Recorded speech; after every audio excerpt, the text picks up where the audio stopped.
Vous courez la Saint-Élion ce week-end ou un autre trail de nuit très bientôt? Cette vidéo est faite pour vous.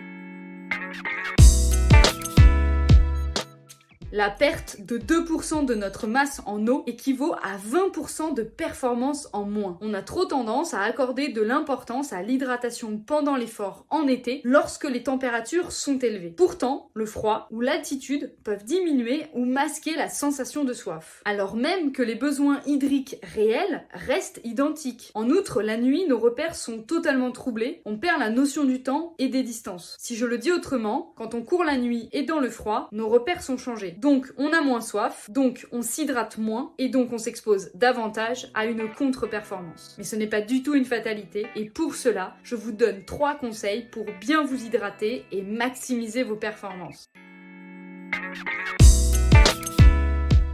Mon premier conseil serait de boire rapidement au début de l'effort et de ne pas attendre la sensation de soif, car la sensation de soif est déjà un signe de déshydratation. Mon deuxième conseil est de boire de manière fractionnée. On conseille généralement de boire 100 à 120 ml de boisson toutes les 10 à 15 minutes de course. Il vaut mieux boire plus souvent de petites quantités qu'une grande quantité plus rarement. Mon dernier conseil est de privilégier une boisson riche en sodium et en potassium, qui sont 2 minéraux essentiels puisqu'ils participent à l'équilibre hydrique, à la stabilité de la pression sanguine, à la contraction musculaire et à la transmission de l'influx nerveux. Cette boisson doit aussi contenir des glucides afin de maintenir progressivement l'énergie dans le corps et en complément des apports solides. Pour toutes ces raisons, je vous recommande vraiment la boisson énergétique d'Athlète Nutrition qui est totalement adaptée à ce type d'effort prolongé. Je vous souhaite une bonne course et si vous voulez en savoir davantage, n'hésitez pas à nous poser vos questions.